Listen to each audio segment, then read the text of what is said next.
think a big piece of recovery from injury is what's pain and what's discomfort. I remember when I literally just couldn't even hang from a bar. I grew up in the 70s and 80s, and the message was super clear for women. You are skinny.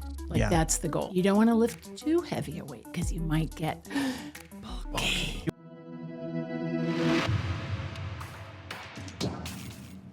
How long have you been here at Hale?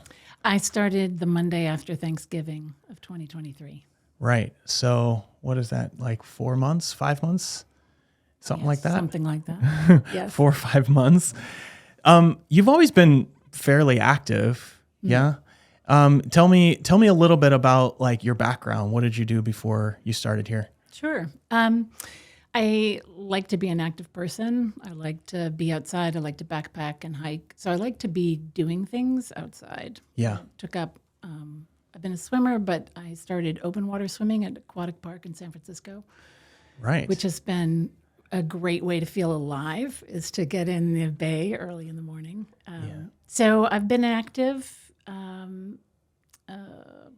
yoga, bunch of things. Yeah. Yeah. Tell me about backpacking, just out of general curiosity.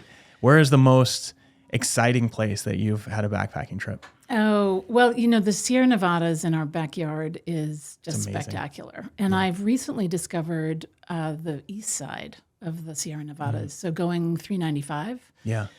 Going in through near Bishop or through Mammoth, and you get up to 12,000 feet I was about to say very quickly. It's not quickly, but you get up. It's a pretty steep ascent, but you get in pretty quickly. Yeah, yeah. And it's just spectacular. So we're off trail and we're What's the longest trip you've taken? In the Sierras, 7 days, Right. but I did a 2-week in the Wind River Range in Wyoming. So, wow. Yeah. The longest I've ever done is like 5 days or something. Mm-hmm.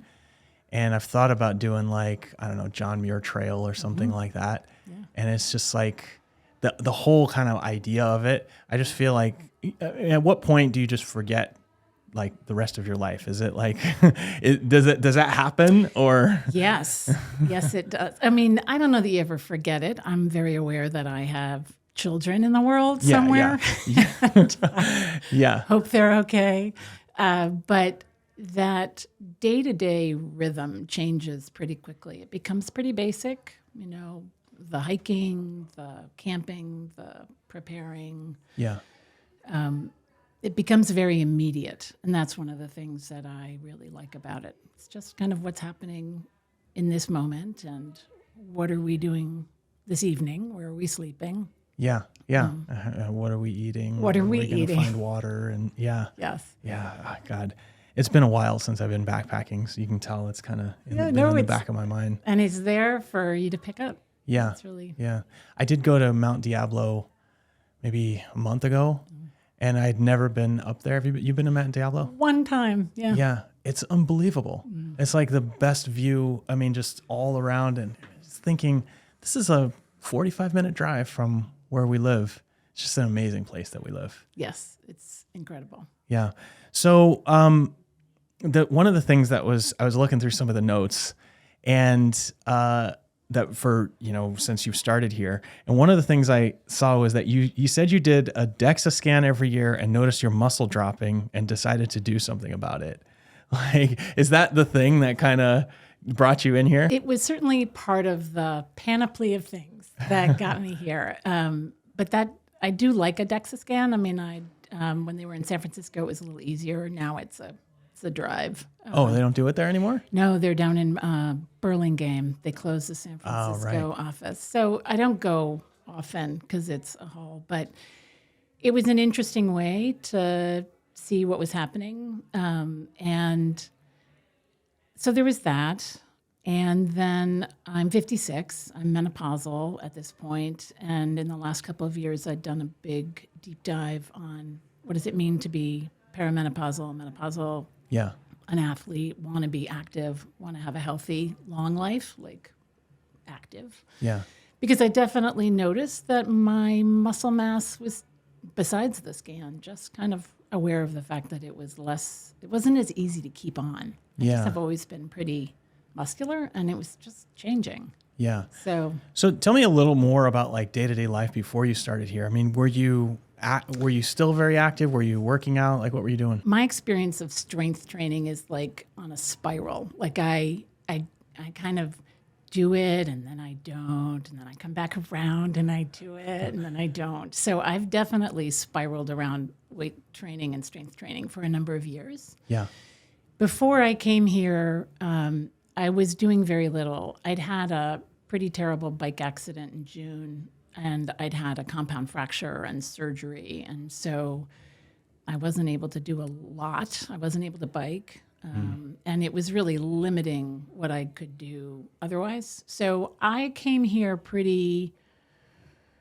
feeling pretty asymmetrically weak because my left arm could do so little strength-wise. And I have a Peloton, which saved me during the pandemic.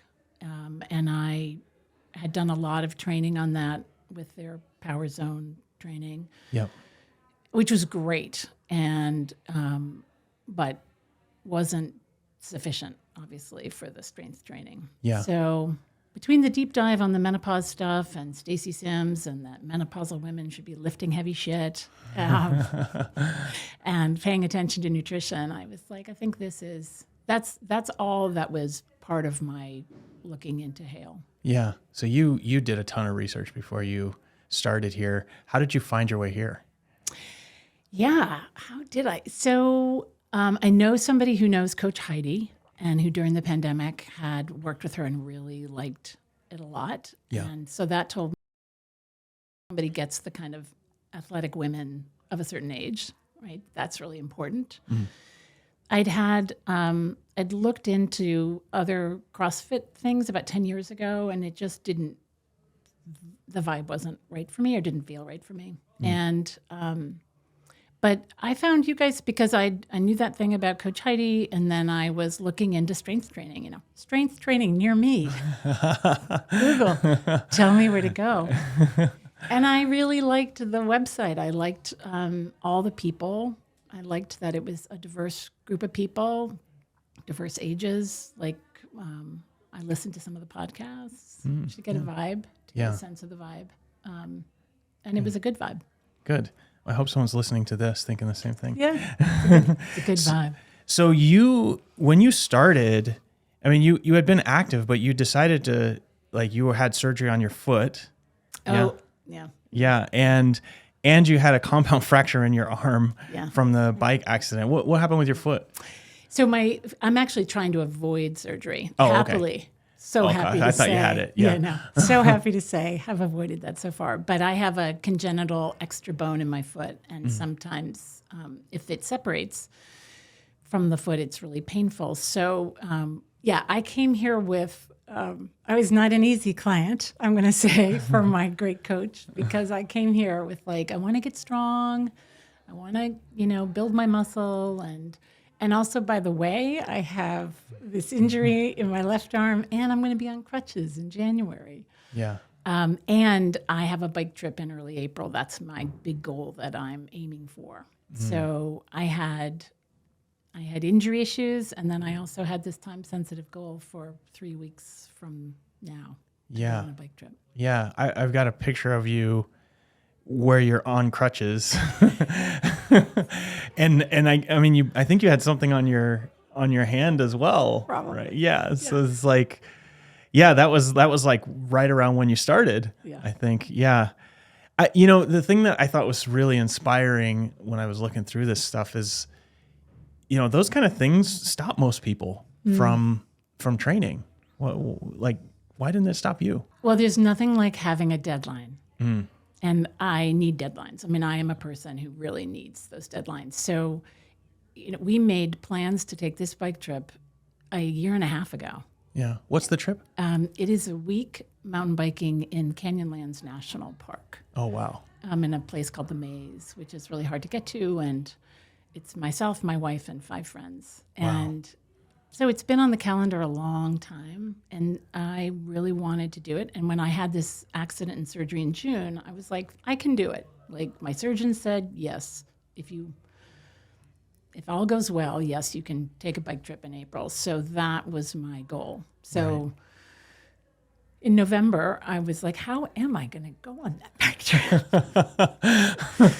And the only way to 6 go, months away, I need to get strong. I need to get, I'd done all my physical therapy. I was cleared. It was about, I need to build up my strength, and then eventually I need to get back on a bike and be ready for April. So that was the big goal I came here with. So tell me what that first day was like. You walked in and, you're dealing with all these kind of injuries, and we're asking you to do stuff. What was that like? Well, people were so friendly. I mean, there was a real welcome, and I think we don't take that. I don't think people realize how much that matters, especially walking into a gym. Yeah, right? Scary place. Yeah, it can be really scary, and so people were just genuinely welcoming, and that was very relaxing. I was excited. I was excited to get started. It didn't feel like I knew I needed to get stronger. I knew my nutrition needed to get better, but I was also a little at a loss. Like, how am I doing this? So then by coming in here, I'm like, I'm not alone doing this. Somebody's helping me do this. So that helped a lot. I was excited. I will also say that first week, though, I saw Philippe, another member, on crutches. Yeah. He had Achilles surgery. Yeah. So I see this guy on crutches with a cast on, and he's rowing. Yeah. So you're not the only one on crutches. Yeah. I'm just like, okay, I'm going to be like, people here are going to be able to help me, like figure out how I do this. Yeah. So that was I'm sorry for Philippe, but that was really helpful for me. Well, he's off crutches now. Yeah. Yeah. And he's not doing all of this stuff, but he's doing a lot of stuff. Yeah. And I want to interview him as well, because he had, he tore his Achilles playing soccer. And it's funny, people have all kinds of injuries, but they're always doing something outside, thankfully. But that's part of it, is like, you train so that you can do that stuff outside. Yes. And, sometimes it works out, sometimes it doesn't. Yep. But yeah, he was playing soccer and he had that surgery. Turns out the person doing the surgery actually comes here as another member, is foot surgeon. And he's now back kind of doing all of the things, kind of like you. Yeah. Yeah. So you came in, you were excited, you had this sort of deadline, and we started asking you to do, lifting weights and body weight movements and all this kind of stuff. Was there any part of you that was like nervous, that first week, 2 weeks, whatever that was? I think the question is always, especially when you've been in a body for 56 years and you know it, right? Like, how are we going to navigate those moments when my coach thinks that I can do something that I'm not sure I can do? And that fear was put to rest pretty quickly. I mean, I was able to say, can't hang yet, right? And that was fine. So it felt like there was conversation around like trying something. Yeah. I think a big piece of recovery from injury is what's pain and what's discomfort. Like what's hindering, what's really problematic, and then what is discomfort that's temporary. And I don't think it's only about injury. I think that's a real question that lots of people have when they're working out, or just being in their bodies. I mean, I love the way I feel after. I don't love lifting weights. Like, I'm not like, I love lifting weights, but I do love what it feels like, particularly after an endurance practice, because I kind of like the endurance stuff. That's kind of your jam. Yeah, a little bit. So how long until you felt like, okay, I can do this? Like how, you came in, there was obviously this sort of welcoming environment and you were able to, to sort of scale stuff, but that doesn't always mean that, it's like something you feel capable of doing, right? Right. And part of it is like, am I going to be okay being the last person finishing this event? Yeah. Right. Yeah. That is, for some of us who are a little competitive, that can be really tough. And I do think that's another piece of that I'm grateful for. There's a lot I'm grateful about aging. And one of them is 20 years ago, I would have been like, oh, I'm just going to try to beat them. And I might have injured myself in the process. Right. I can check myself before that now. Yeah. So part of it was just like taking a deep breath and being like, yep, you might be the very last person finishing this. And that's fine. It's just you. Like it's you v you. Yeah. So that was certainly a dynamic of those first couple of weeks. For sure. Yeah. And when did you start seeing progress? I was pretty surprised when I did my second scan with Wendy and was like, what? Yeah. Because the body fat scan. Yeah. The body fat scan, I don't weigh myself at home, so I don't know that data. My clothes were fitting a little better, but I just really didn't know.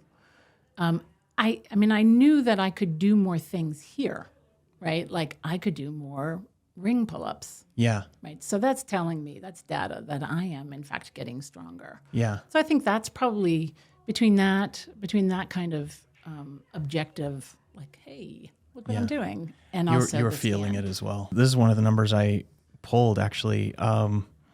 So you, in the 8 weeks, I have like an 8-week scan, you lost 5% fat and gained 5 pounds of muscle. And like, I don't know if that was your goal at the beginning, but it's 5% fat in 8 weeks is tremendous. You lost almost 5 pounds of fat and gained 2.7 pounds of muscle while you were on crutches. Right. And it's just like, that's pretty amazing. And it's not like you weren't doing anything before.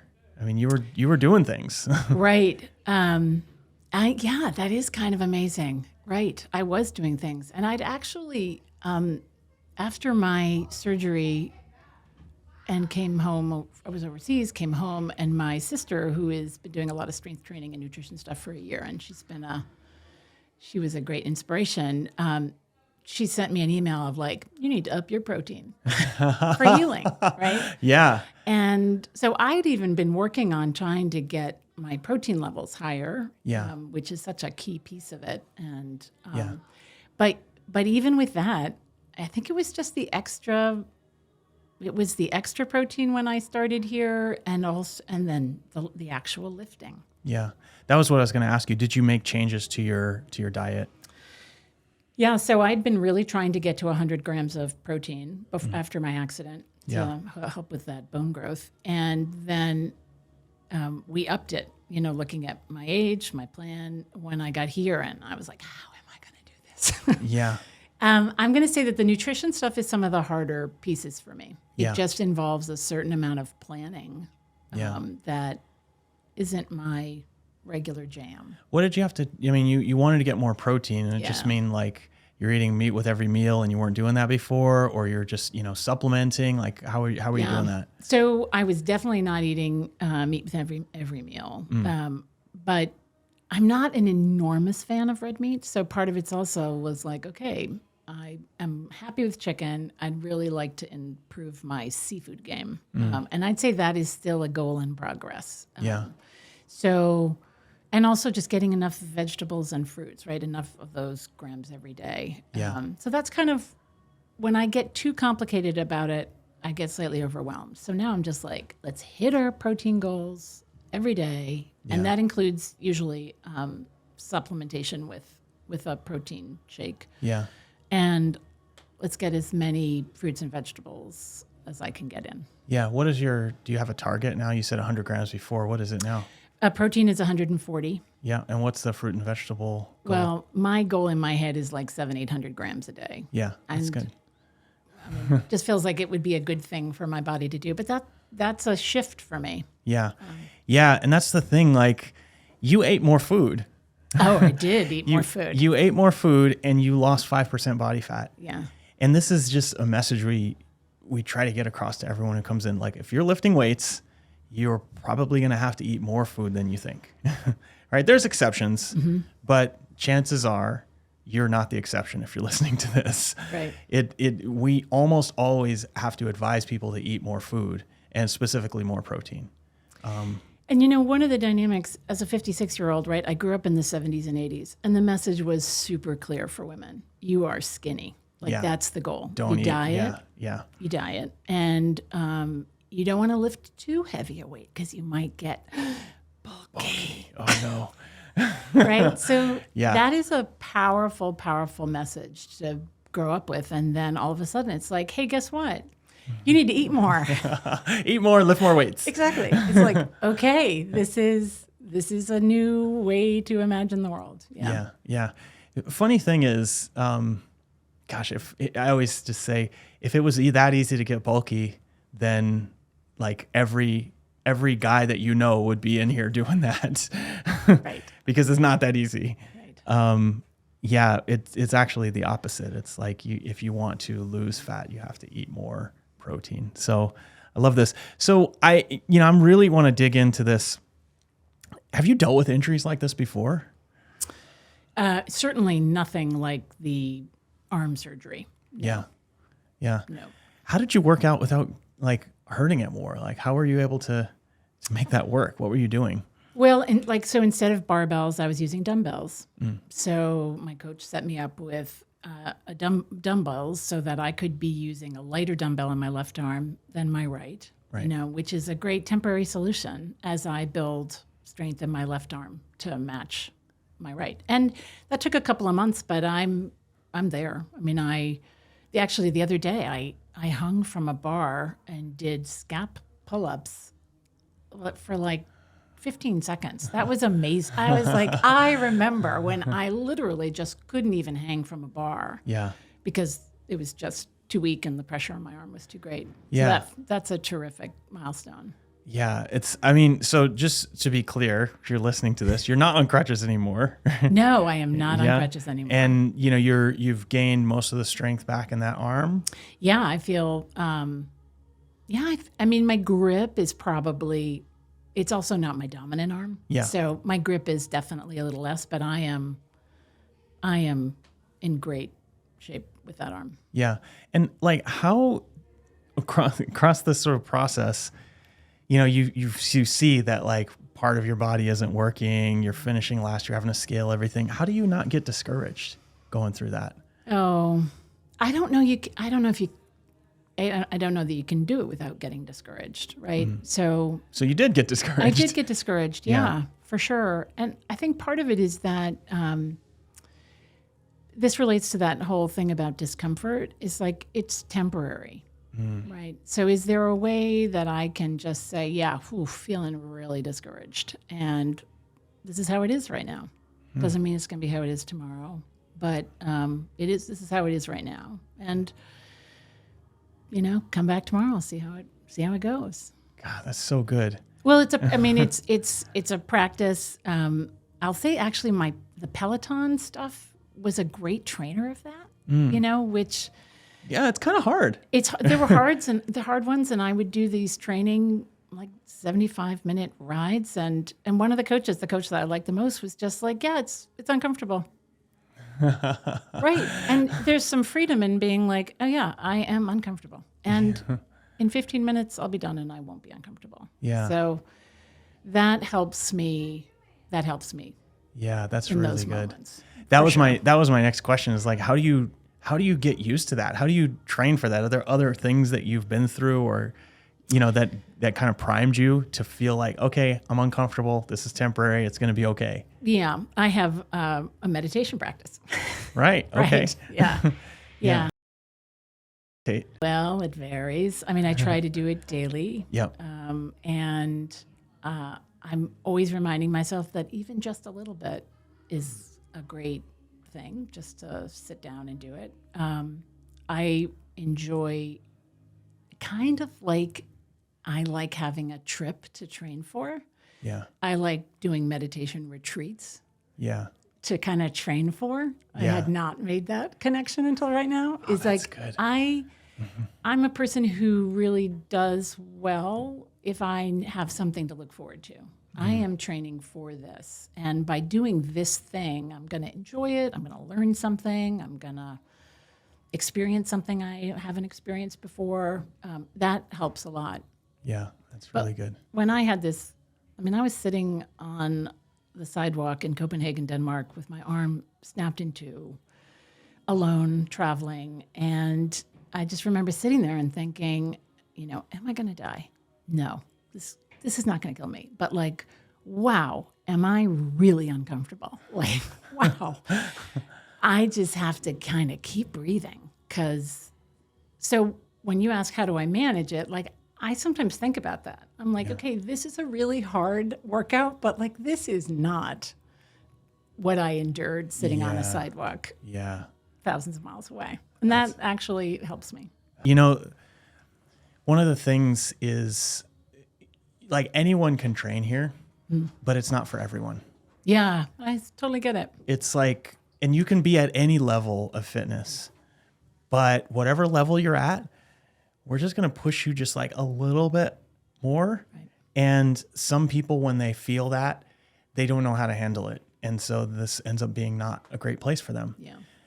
But other people, when they feel that, it's like they'll have, hey, this is uncomfortable, or they'll say, I want more of this. Mm-hmm.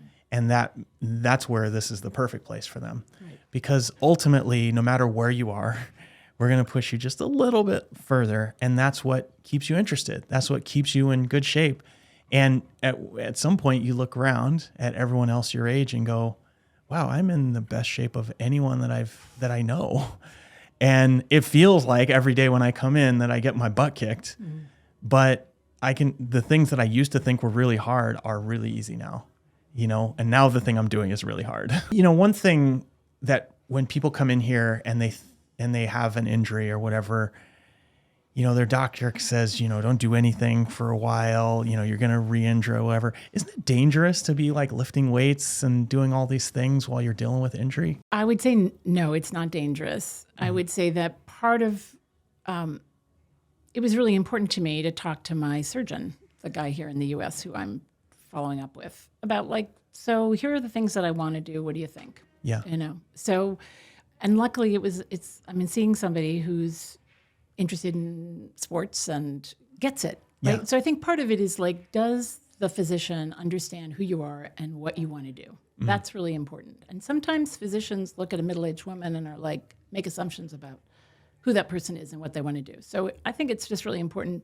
It was important to me to see all the things that I do and all the things I want to be able to do. So right. I just need to know from you what's too far, like what's too far out.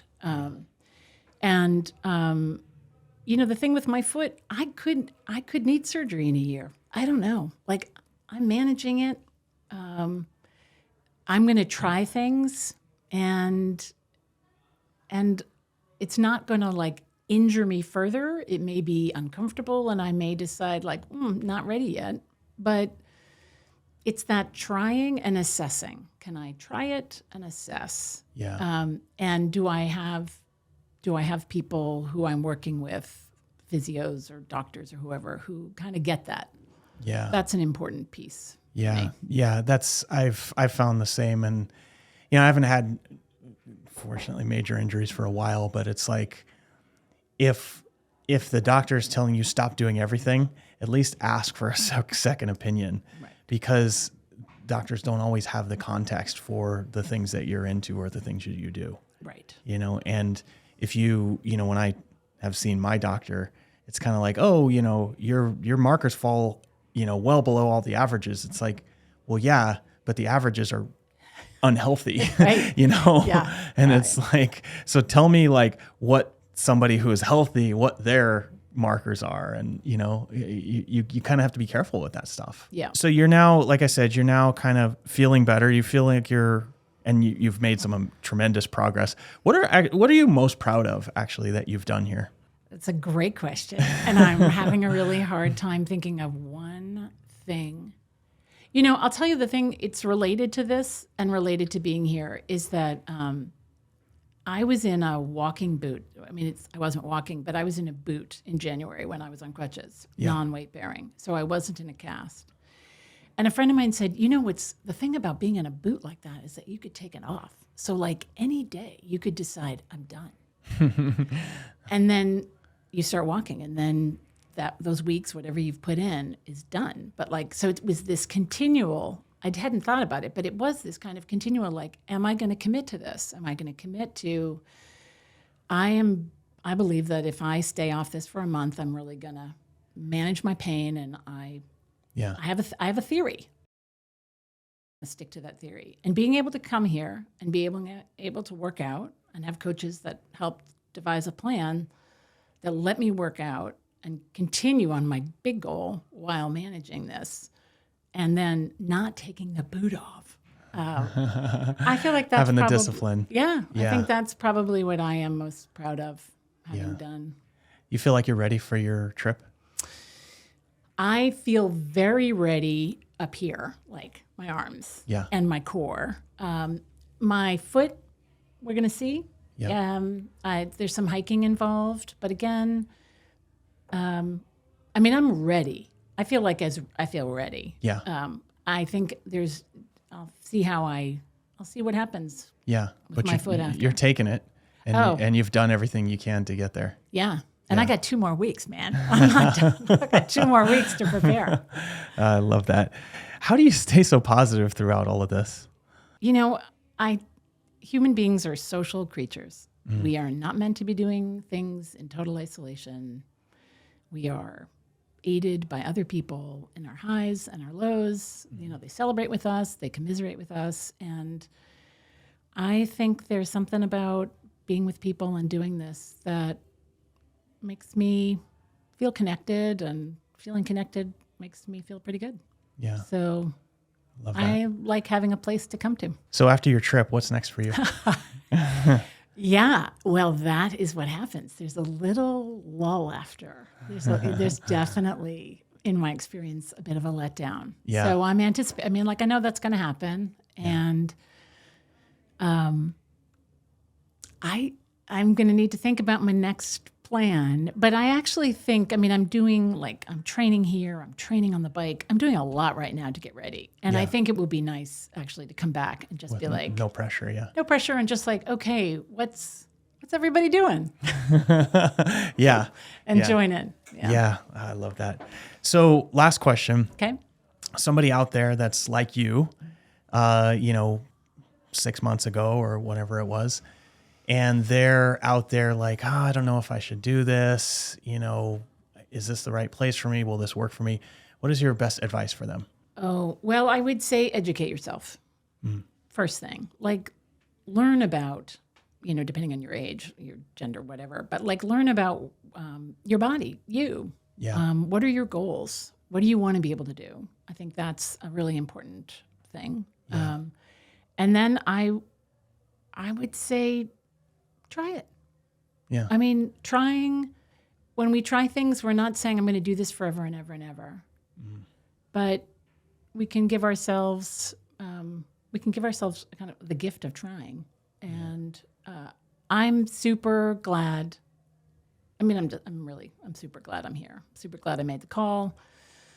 And pushed through all the resistance that one has about starting a new exercise, strength program. Yeah. Yeah. I'm glad I did. So. Yeah. We're glad to have you here. That is just great advice. There is a certain point, I think, where you have a choice in life as to whether you're going to continue on this sort of safe path or continue to try things. And I've found the older I get, the more I notice that people just stop trying things. And it's the people that continue to try things that seem to live the most fulfilled and happy lives, because they get to experience new things just like they were when they were a kid, and so it's kind of fun to walk into a place like this and learn something new. You're in your 50s and you're going to find that you're going to get on that bike and wow, I'm actually way better at this than I thought I would be. Yeah. I realized recently that I historically underestimate what I can do. And I don't know if that's personality, temperament, family, gender, who knows? But I'm always like, oh, wow, that went way better than I thought it was going to go. I'm way stronger than I thought I was. Yeah. So I think that would be the other piece I'd say is, are you underestimating yourself? Yeah, I love that. Well, I'll tell you, I didn't tell you this, but you started 3 years, almost 4 years before my mom started. And my mom, I think she was 59 or 60 when she started. She's now in mid-70s. She's been doing this for a while, and she had never run more than a half mile in her whole life. And she got in the best shape of her life in her 60s. And, now when you see her, it's like she can deadlift 200 pounds in her 70s. And the next sort of 10, 15 years are going to make the biggest difference. Right. Yeah, because when you take these things up now, that's where you really start to notice, like, you're able to do a lot of things that most people your age are not going to be able to do. So, yeah, love it. Anything else you want to add? No, this has been really fun. Yeah. Thanks for taking the time to share your story. I'm really excited to hear how this trip goes, and excited to see what you do next. Thanks. So, Rachel, we'll talk again soon. Sounds great. All right. Thanks. Bye. Bye. Bye, guys. Thanks for tuning in. If you like this episode, we've got plenty of others. Go check out this one over here.